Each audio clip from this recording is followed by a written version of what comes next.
ভয়াবহ ভূমিকম্পে কাঁপল দেশ। রাজধানী সহ ৩ জেলায় ভবন ও দেয়াল ধসে ১০ জন নিহত। হাসপাতালে আহতদের ভিড়। অনেকটা ভয় পাইছি বলতে লিফটের মতন আপ ডাউন করতেছে। হঠাৎ করে দেখলাম অপারেশন থিয়েটারের সবকিছু জিনিস কেঁপে উঠলো। লাস্টে যে একটা কাপারি দিছে, ওই কাপারির যে দেওয়াল ভেঙা যেমন একটা বম বাস্ট হয়েছে এমন একটা শব্দ হয়েছে। 7 তলা থেকে নেমে আসি নিচে, তো নিচে নামার পর আমার বন্ধুরা আমাকে এখানেই আসে। নরসিংদীর পলাশের জমিতে বড় ধরনের ফাটল। ৩০ বছরের মধ্যে সবচেয়ে শক্তিশালী আঘাত। বড় ভূমিকম্পের পূর্বাভাস। 5 মাত্রার ভূমিকম্পকে সাধারণত আমরা তুলনা করি হিরোশিমা এবং নাগাসাকিতে যে বোমাটা ফেলা হয়েছিল সেই বোমার শক্তির সমান।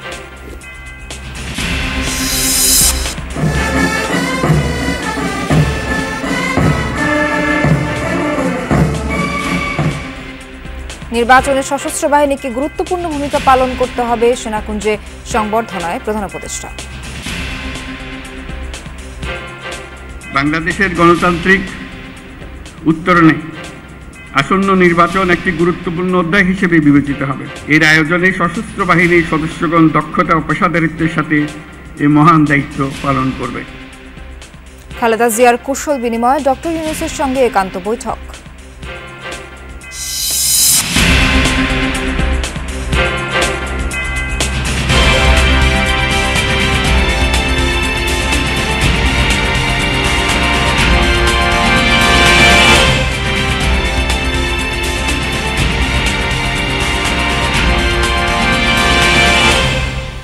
আমন্ত্রণ যমুনা নিউজে। এতক্ষণ শিরোনাম দেখছিলেন, পুরো খবর জানাতে সঙ্গে আছি নাবিলা সোহার। শুক্রবার সকালে শক্তিশালী ভূমিকম্পে কেঁপে উঠল রাজধানী সহ দেশের বিভিন্ন স্থান। রিক্টার স্কেলে যার মাত্রা ছিল 5.7। আবহাওয়া দপ্তর জানিয়েছে উৎপত্তিস্থল ঢাকার পাশের জেলা নরসিংদীর মাধবদীতে। ভূপৃষ্ঠ থেকে মাত্র 10 কিলোমিটার গভীরে ছিল এর উৎপত্তিস্থল। ভবন ভেঙে ও দেয়াল ধসে এ পর্যন্ত 10 জনের মৃত্যু হয়েছে, আহত হয়েছেন কয়েকশো।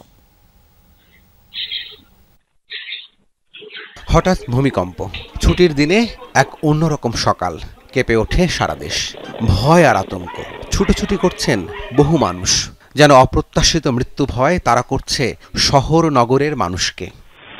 সকাল 10:38 ঢাকার অদূরে নরসিংদীর মাধবদীতে 5.7 মাত্রার ভূমিকম্পের উৎপত্তি। নাড়িয়ে দেয় সকলকে। হুড়োহুড়ি করে কেউ ঘর থেকে বেরিয়ে পড়েন, কেউ বা লাফিয়ে নিজেকে নিরাপদ রাখার চেষ্টা করেন। এসবের মধ্যেই ঘটে যায় অনাকাঙ্ক্ষিত কিছু ঘটনা, ঘটে হতাহতের ঘটনাও। ভূমিকম্পের সময় বংশালের কসাইটুলি এলাকায় একটি ভবনের রেলিং ধসে পড়ে এক শিশুসহ 3 জন নিহত হন। আহত হন বেশ কয়েকজন।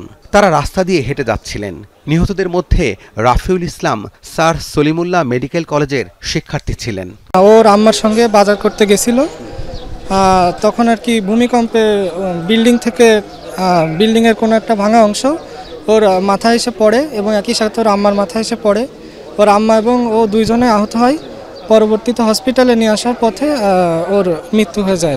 প্রত্যক্ষদর্শীরা জানান, কিছু বুঝে ওঠার আগেই ভবনটি থেকে ইটের স্তূপ খসে পড়ছিল।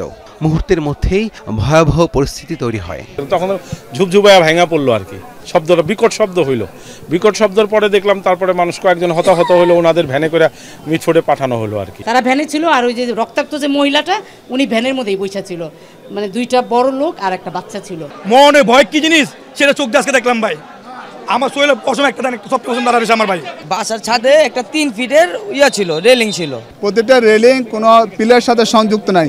যদি কোনো ভূমিকম্প হয় প্রতিটা ভবনের এরকম রাস্তার পাশে রেলিংটা এটা আনসেফ অবস্থা আছে, যে কোনো সময় এরকম আবার কোনো ইনজুর হওয়ার সম্ভাবনা আছে। 3 জনের মৃত্যুর খবর নিশ্চিত করে পুলিশ জানায়, দুর্ঘটনা কবলিত ভবনটির মালিক 3 ভাই। তাদের খোঁজে অভিযান শুরু হয়েছে। মোট 3 জন মারা গেছে। ওনাদের বাসার 3 জনকে খোঁজ করছি। ওনার বাসার মালিক 3 ভাই। ঘটনাস্থলে পুলিশ, ফায়ার সার্ভিস, সেনাবাহিনী এসে পরিস্থিতি নিয়ন্ত্রণের চেষ্টা করেন। মৃত্যু ঝুঁকি নিয়ে পুরান ঢাকার বাসিন্দারা এখানে বসবাস করেন। এভাবেই তারা আতঙ্কের কথা জানান। সম্পূর্ণ বিল্ডিং একেবারে কেঁপে গেছে, আমরা সব দূরে নিচে নেমে গেছি। যেই সরকারি আসুক এই রাস্তাঘাটগুলো যেন ই করে বড় করে। জানে নিরাপত্তা দিতে হয়, আমার বাচ্চাদের যে দিতে হয়, এলাকাবাসী আছে, আত্মীয় স্বজন আছে, সবার ক্ষেত্রেই তাহলে আমার জায়গা ছাড়তে হবে। যেহেতু এটা তো আমার একার কাজ না, এলাকার পঞ্চায়েত রয়েছে, এলাকার মুরব্বীরা রয়েছে, তারা এই ব্যাপারে বিষয়টি নির্ধারণ করবে। বংশালের এই ভবনটির মতো আরও অধিকাংশ ভবনই আছে ভূমিকম্প ঝুঁকিতে। ফায়ার সার্ভিসের বক্তব্য, যে কোনো মাত্রার ভূমিকম্পেই বড় ধরনের বিপর্যয় ঘটতে পারে এসব এলাকায়। তাই এখনই সুনির্দিষ্ট পরিকল্পনা নিয়ে এগিয়ে আসতে হবে সরকারসহ বাসিন্দাদের। এদিকে মধুবাগের মিরেটটেক এলাকায় নির্মাণাধীন 7 তলা ভবনের ওয়াল ধসে পড়ে 3 জন আহত হন, একজনের অবস্থা গুরুতর। এছাড়া মধুবাগ ও বাড্ডার লিংক রোডে 2টি ভবন হেলে পড়েছে। যাতা খাইছি, আবার এই উপরে টিনের উপরে কয়েকটা ইটা ছিল, 2-3টা, ওইটাও আবার পড়ছে। লাস্টে যে একটা কাফারি দিছে, ওই কাফারির যে দেওয়াল ভেঙা যেমন একটা বম বাস্ট হয়েছে, এমন একটা শব্দ হয়েছে।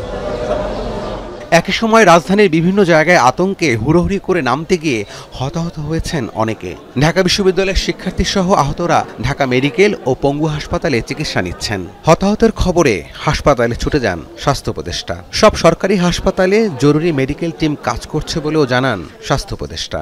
আমরা সবাই মিলে চেষ্টা করি যাতে আমরা তাদের জন্য ভালো চিকিৎসাটা দিতে পারি, ভালোভাবে তারা তাদের নিজ নিজ বাসায় ফিরে যাক, এটাই আমরা প্রার্থনা করি। রাব্বি সিদ্দিকী, যমুনা নিউজ, ঢাকা।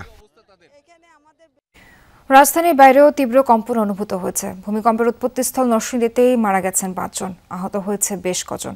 এছাড়া নারায়ণগঞ্জের রূপগঞ্জে দেয়াল চাপায় 1 জন নিহত হয়েছেন। গাজীপুরে ভূকম্পনের সময় আতঙ্কে হুড়িহুড়ি করে বের হতে গিয়ে আহত হয়েছেন পোশাক শিল্পের শতাধিক শ্রমিক। তাদের বিভিন্ন হাসপাতালে চিকিৎসা দেওয়া হচ্ছে।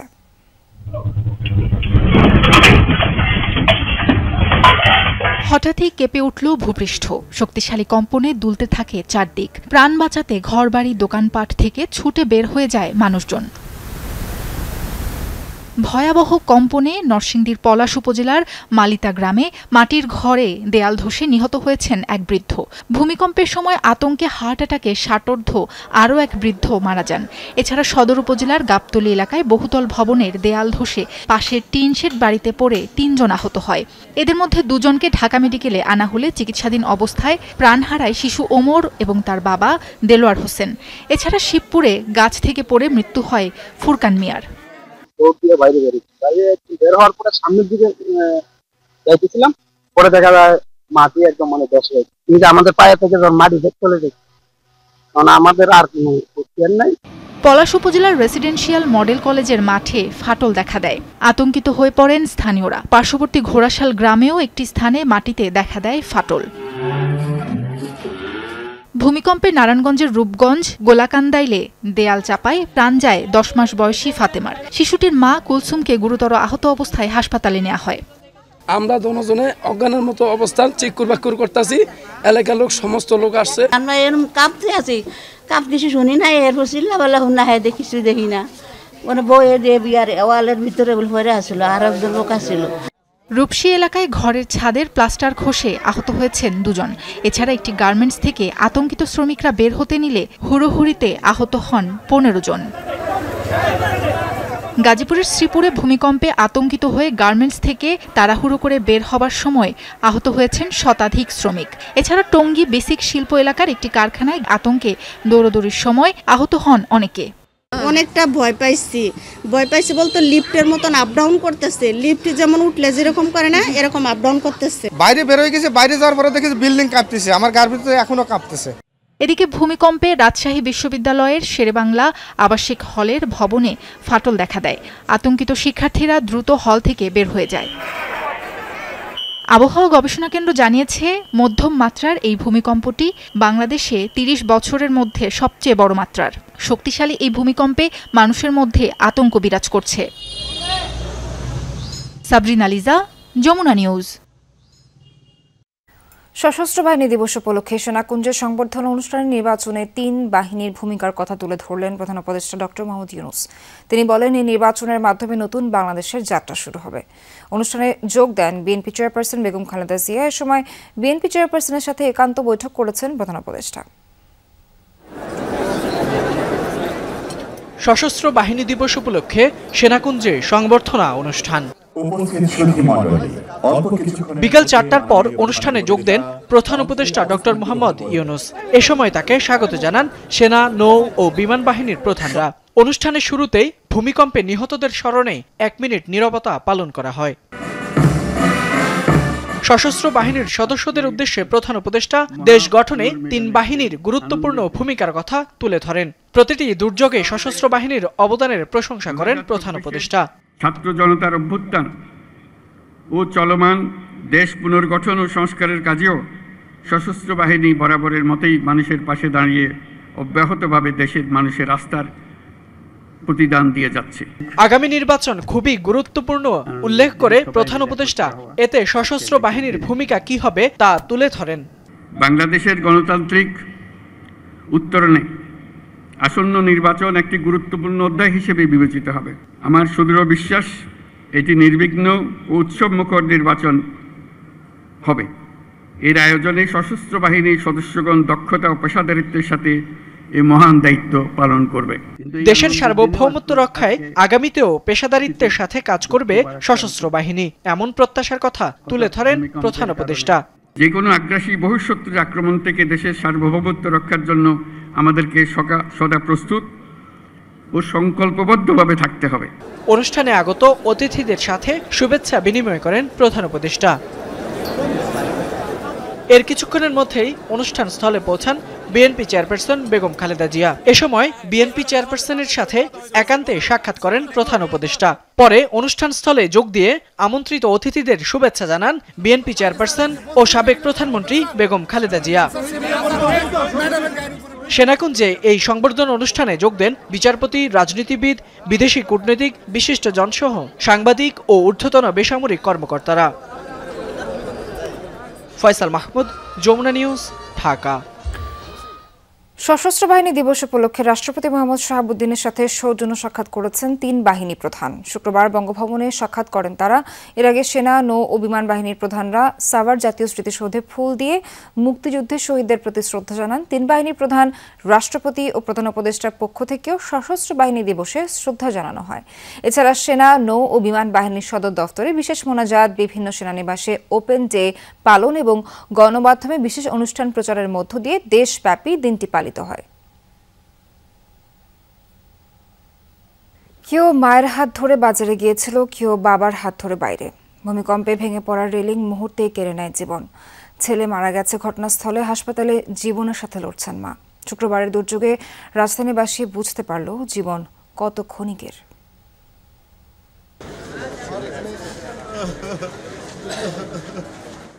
ছেলে চিকিৎসক হবে, সেই স্বপ্ন নিয়ে রাফিকে বগুড়া থেকে ঢাকায় পাঠিয়েছিলেন বাবা। স্বপ্ন ভেঙে চুরমার হয়ে গেছে ভূমিকম্পে ভবনের ধসে পড়া রেলিংয়ের আঘাতে। শুক্রবার সকালে স্যার সলিমুল্লাহ মেডিকেল কলেজের 2য় বর্ষের শিক্ষার্থী রাফি তার মাকে নিয়ে গিয়েছিল বংশালের বাজারে মাংস কিনতে। কে জানতো সেটাই মায়ের সাথে রাফির শেষ যাত্রা। রাফি দুনিয়ায় নেই, হাসপাতালে শুয়ে থাকা আহত মাকে সে খবরও জানানো হয়নি। ভূমিকম্প হইলো তখন স্পটে ডেথ হয়ে গেছে ছেলেটা, আর ওর যে আম্মু ভাবি উনি মানে আহত হয়েছে, উনি হাসপাতালে ভর্তি আছে। ওইখানে আমাকে জানানো হয় নাই যে ছেলে ইয়া হয়েছে। সলিমুল্লাহ মেডিকেল কলেজের মতো কলেজের একজন শিক্ষার্থী যেহেতু মারা গেছে, তাহলে অবশ্যই একজন ব্রিলিয়ান্ট ফিউচার একজন ডক্টর মারা গেছে। পুরান ঢাকার সব বিল্ডিংগুলোর অবস্থা যেরকম, তাতে যদি হচ্ছে এরপরেও এরকম কোনো ভূমিকম্প আসে, সেক্ষেত্রে দেখা যাচ্ছে ক্ষয়ক্ষতির পরিমাণ আরও বাড়বে। জাস্ট ছেলেটা গেল মায়ের সাথে বাজারে, সেখান থেকে লাশ হয়ে ফিরে আসলো। এটা আসলে কখনোই কাম্য নয়। এই এরিয়াতে আমরা খুবই মানে একটা কনফিউশনের মতো একটা জায়গায় থাকি যে আমরা আসলেই রুম থেকে বের হইলাম, আবার রুমে ফিরতে পারবো কিনা। একই দোকানে বাবার হাত ধরে মাংস কিনতে গিয়েছিল 13 বছরের ছোট্ট রিমন। মাংস কেনা হয়নি, বাবা ছেলে দুজনেই ফিরেছেন নিথর দেহে। রিমনের আরও 3 ভাই ও 1 বোন আছে। বাবা আব্দুর রহিম ছিলেন কাপড়ের ব্যবসায়ী। আমার ভাই সকাল 10টা 10 মিনিটে ঘর থেকে বের হয়েছেন বাজার করার উদ্দেশ্যে। তখন মাংস দোকানের এখানে না কোথায় গেছে, ভূমিকম্পে ওয়ালতে পড়ছে, রেলিং ভেঙে পড়ে আমার ভাই এবং আমার ভাতিজা দুইজনে স্পট ডেট ওইখানে মারা গেছে। মার্কেটের ব্যবসায়ী দীর্ঘদিন থেকে ব্যবসা বাণিজ্য করে, কারোর সাথে কখনো কোনো ছয়ছত্রি নাই। শুক্রবার রাতে পরিবারের কাছে নিহতদের মরদেহ হস্তান্তর করা হয়। স্বজনদের চাওয়া এভাবে যেন কাউকে বাড়ি ফিরতে না হয়। এদিকে মুগদায় নির্মাণাধীন ভবনের রেলিং ধসে আহত 1 নিরাপত্তা কর্মী মারা গেছেন ঢাকা মেডিকেল কলেজ হাসপাতালে। তানভীর সিদ্দিক টিপু, যমুনা নিউজ, ঢাকা।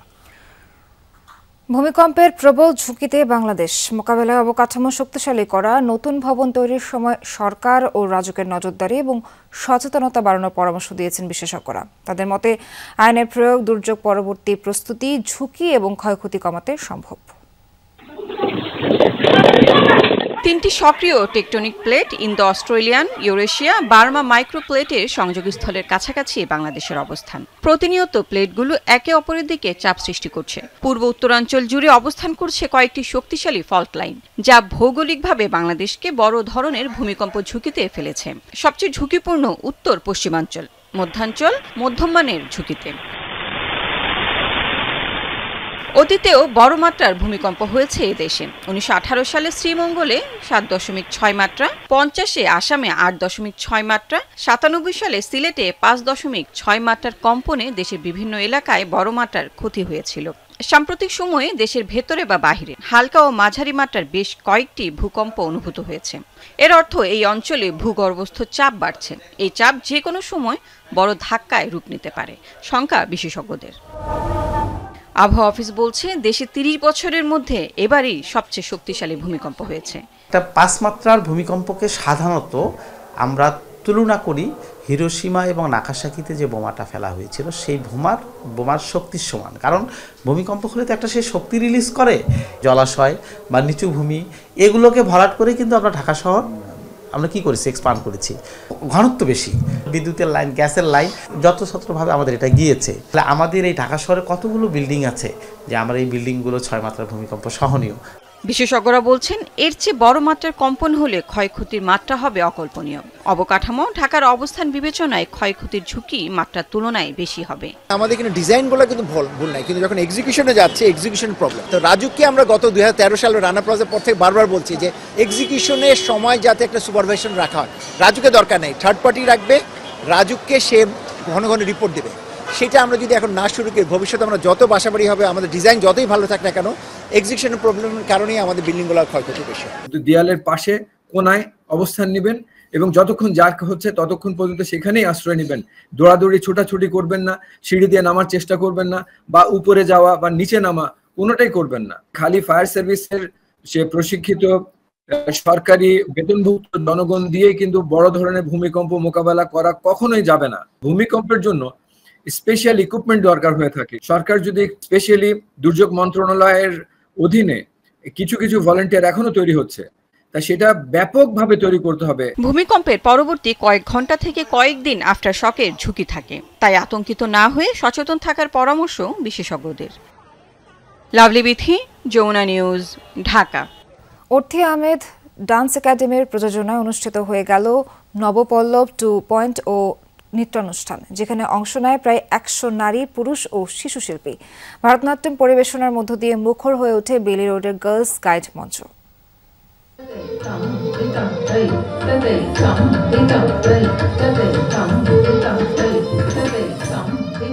সন্ধ্যার পর নুপুরের ঝংকারে মুখরিত হয়ে ওঠে বেলি রোডের গার্লস গাইড মঞ্চ।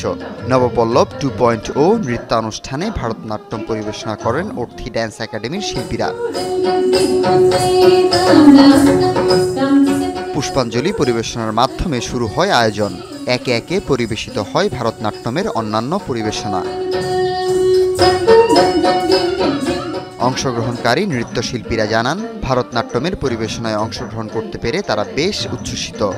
এটা পুরোটাই খুবই একটা চর্চার বিষয়। ওটা অর্থী আপু আমাদের একটা প্ল্যাটফর্ম তৈরি করে দিয়েছেন, যেন এই শাস্ত্রীয় নৃত্যটা আমরা সুন্দরভাবে সাধনা করতে পারি এবং ভবিষ্যতে আরও নিজেদের ছোট ছোট ছোট ছোট স্বপ্নগুলো পূরণ করতে পারি। ভারতনাট্য আসলে এক কথায় বলে শেষ করার নাচ না।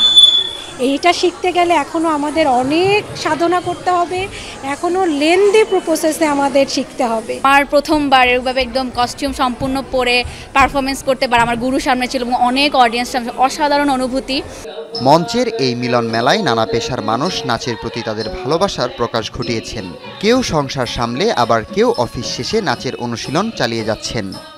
যে কোনো আর্ট ফর্ম আসলে তো মানুষকে ভালো রাখে। এটা শুধু যে এন্টারটেইনমেন্ট তা কিন্তু না, একটা শাস্ত্রীয় নৃত্য মানে একটা ডিসিপ্লিন এবং এই ডিসিপ্লিনের মধ্যে দিয়ে যাওয়া মানে নিজেকে ভালো করে জানা, নিজের রেজিস্ট্যান্স বাড়ানো। দৈনন্দিন জীবনের ব্যস্ততা কাটিয়ে এমন আয়োজন অংশগ্রহণকারী ও দর্শনার্থীদের যেন একটু প্রশান্তির ছোঁয়া এনে দিয়েছে। হাসিবুল করিম বিজয়, যমুনা নিউজ, ঢাকা। দর্শক, এখনকার মতো শেষ করছি যমুনা নিউজের আয়োজন। সঙ্গে থাকার জন্য ধন্যবাদ সবাইকে।